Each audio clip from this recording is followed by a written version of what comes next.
Varicose veins కి సరైన చికిత్స కోసం సంప్రదించండి ఎవిస్ హాస్పిటల్.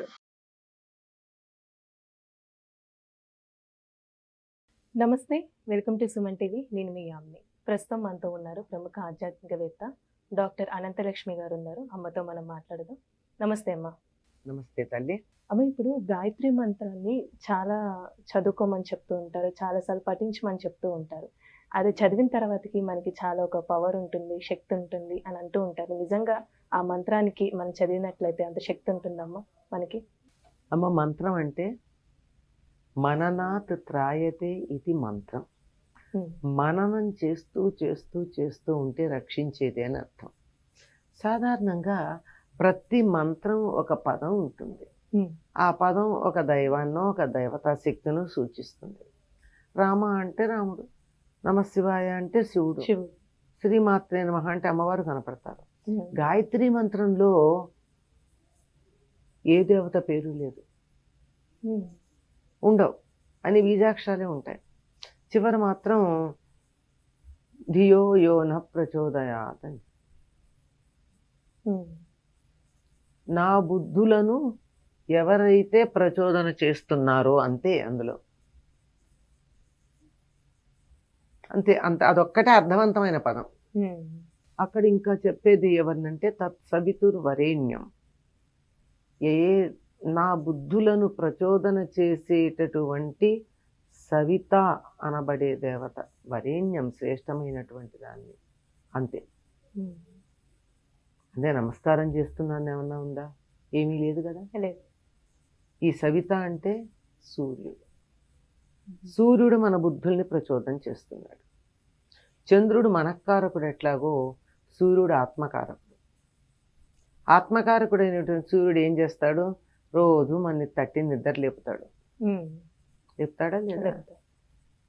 అలాంటి వాడు భౌతికంగా లేవడం కాక నా బుద్ధుల్ని కూడా ప్రచోదన చేయుగాక, అంటే సరైన మార్గంలో నడుపుగాక, ఇన్స్పైర్ చేయుగాక అని అడుగుతుంది.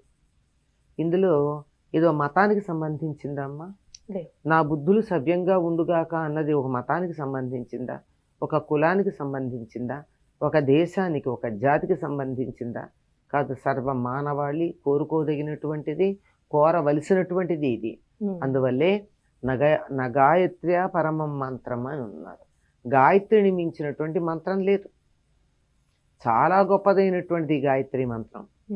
దానికి అర్థం చెప్పా కదా, గాతారం త్రాయతి, పాడుతున్నంతకాలం రక్షించేది. అందుకని దాన్ని విని మనకి దీనివల్ల ఎంతో ఉపయోగం ఉందని, ఎంతో శక్తివంతమైందని చెప్తూ ఉంటాం. నిజానికి ఏ మంత్రమైనా శక్తివంతమైంది. ఇది మరింత శక్తివంతమైంది. ఇది 24 అక్షరాలు, త్రిపద షట్కుక్షి, 3 పాదాలే ఉంటాయి, 6 గర్భాలు ఉంటాయి, తర్వాత 24 అక్షరాలు ఉంటాయి. ఈ 24 అక్షరాలు సంవత్సరంలో ఉండేటటువంటి 24 పక్షాలకి సంకేతం. పక్షం అంటే తెలుసు కదా, నెలలో 2 భాగాలు. పాడ్యమి నుండి పౌర్ణమి దాకా ఒక పక్షం, ఆ తర్వాత వచ్చే పాడ్యమి నుండి అమావాస్య దాకా ఉండేది మరొక పక్షం. ఇలాంటి పక్షాలు 24. ఆ 24 పక్షాలకి సంకేతం 24 అక్షరాలు ఉన్నటువంటి గాయత్రి. కనుక గాయత్రిని మనం ఉచ్చరించాము అంటే ఒక సంవత్సరాన్ని ఉపాసన చేసినట్టు. అంటే కాలానికి అతి చిన్న ప్రమాణంగా చెప్పబడేటటువంటిది సంవత్సరం. సంవత్సర ఉపాసన ద్వారా భగవంతుణ్ణి, కాలస్వరూపుడైనటువంటి భగవంతుణ్ణి ఆరాధిస్తున్నాం. ఇది దానికి సంబంధించింది. ఈ గాయత్రి మంత్రాన్ని ఉచ్చరించేటప్పుడు సుస్వరంగా ఉచ్చరించాలి, తప్పులు లేకుండా ఉచ్చరించాలి. సుస్వరం అంటే నా కంఠస్వరం బాగుంది అంటే అది సుస్వరం కాదు. అది ఎలా ఉంటుందంటే, నా గొంతు బాగుందా అంటే బాగుందండి, ముడతలు లేవు అని చెప్పినట్టు ఉంటుంది. ముడతలు లేకపోవడం గొంతు బాగుండడం కాదు కదా. గొంతులో బొంగురు అది లేకుండా స్పష్టంగా రావడం గొంతు బాగుండడం. అట్లాగే ఈ మంత్రం కూడా ఏమిటి అంటే దాన్ని చక్కగా ఉచ్చరించటం. దీర్ఘం ఉందో, ఎక్కడ రసం ఉందో, దాంతో పాటు స్వరం అని చెప్పాను. ఈ స్వరం అంటే ఉదాత్త అనుదాత్త స్వరితాలను ఉంటాయి వేదంలో. అంటే మనం మాట్లాడేటప్పుడు ఒకే స్థాయిలో మాట్లాడేది, ఉండి కొంచెం కిందకి దిగేది, మళ్ళీ ఈ స్థాయి నుంచి అలా పైకి వెళ్ళేది వీటిని స్వరం అంటారు. ఇలా సుస్వరంతో గాయత్రిని గనక ఉపాసన చేసినట్టయితే అత్యద్భుతమైన ఫలితాలు ఉంటాయంట. ఏమిటి గాయత్రిని ఉపాసన చేస్తే మంత్రాలకి చింతకాయలు రాలుతాయా అంటే, చింతకాయలు రాలడానికి మంత్రాలు అక్కర్లేదు అని సమాధానం. అంతే కదా, అంతే. చేతిలో చిన్న రాయి ఉంటే చాలు, లేదా కాసేపు కొద్ది కాలం ఎదురు చూస్తే చెట్టు నుంచి రాలి అదే కింద పడుతుంది. అట్లాంటి దానికి జీవితం అంతా కష్టపడి మంత్రాలని ఉపాసన చేయాల్సిన పని లేదు. రామకృష్ణ పరమహంస దగ్గరికి ఒక ఆయన వచ్చి, నేను చాలా కష్టపడి ఇన్ని సంవత్సరాలు కష్టపడి నేను జలస్తంభన విద్య నేర్చుకున్నాను చూడండి, ఇదిగో ఇలా నీటి మీద వెళ్ళిపోతున్నానని గంగా నదిని దాటి అవతల ఒడ్డుకి వెళ్ళాట. రామకృష్ణ పరమహంస పావలా ఇచ్చి పడవ దాటటి వెళ్ళి, నువ్వు 12 ఏళ్ళు కష్టపడింది ఏదైతే ఉందో అది నేను పావలాతో సాధించానని చెప్పాట. అంటే గంగ దాటడానికి పావలా ఇచ్చి పడవెక్కితే సరిపోయేదానికి 12 ఏళ్ళు దానికోసం, గంగని దాటడం కోసం తపస్సు చేయాలా? అది అంటే మంత్రాల యొక్క ప్రయోజనం ఏదో వస్తుందని కాదు, అది ఉచ్చరించినప్పుడు మనలో కలిగేటటువంటి పరిణామం ఏదైతే ఉందో అది ప్రయోజనం. ఎట్లా కలుగుతుంది అంటే, ఒక్కొక్క అక్షరాన్ని ఉచ్చరిస్తూ ఉన్నప్పుడు నాలుక వెళ్ళి అంగిలికి తగులుతుంది. ఆ తగిలేది కూడా ఒకే రకంగా తగలదు. ఒక్కోసారి ఇట్లా ఉండి ఇలా తగులుతుంది, ఒక్కోసారి ఇట్లా ఉండి ఇట్లా తగులుతుంది, ఒక్కోసారి ఇట్లా ఉండి ఇలా ఊష్మ అంటామే, ఇలా ఒక తొట్టెలాగా ఒక కాలవలాగా నాలుక ఉంటుంది, వెళ్ళి అంగిలికి తగులుతుంది. అంగిట్లో కూడా ఇక్కడి నుంచి ఈ పళ్ళ చివరి దాకా ఉన్న భాగాలకు తగులుతుంది నాలుక.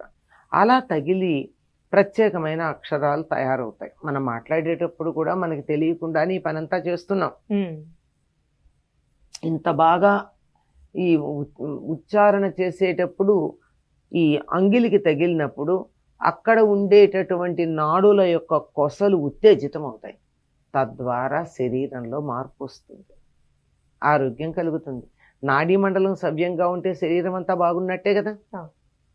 ఆ రకంగా అక్కడ గాయత్రి మంత్రం చదివినప్పుడు చక్కని మార్పు వస్తుంది. ఏ మంత్రం చదివినా వస్తుందమ్మా అటువంటిది. మంత్రం స్పష్టంగా చదవాలి. అందుకే ఒకదానికొకటి చదివితే ఒక చోట తగలాల్సిన నాలుగు ఇంకో చోట తగిలింది అనుకోండి, సకలం అనాల్సింది శకలం అన్నారు. సకలం అంటే హోల్, శకలం అంటే పీస్. ఎంత అర్థం మారిపోయింది. అట్లా జాగ్రత్తగా కనుక ఉచ్చరించినట్టయితే ఎక్కడెక్కడ ఏ అక్షరాలు పలికేటప్పుడు ఏ దేవతలు ఉత్తేజితం అవుతారో దానివల్ల మనకి ఆధ్యాత్మికమైనటువంటి ప్రగతి కలుగుతుంది. అంతేకాదు లౌకికమైన ఆరోగ్యం కూడా చక్కబడుతుంది. ఎప్పుడైతే ఆరోగ్యం చక్కబడిందో మన నిర్ణయాలు చక్కగా తీసుకోగలుగుతాం, దానివల్ల జీవితం బాగుంటుంది. అమ్మ, ఇప్పుడు ఉపనయనం చేసేటప్పుడు, జంజం వేసేటప్పుడు గాయత్రి మంత్రం చదువుతూ ఉంటారు.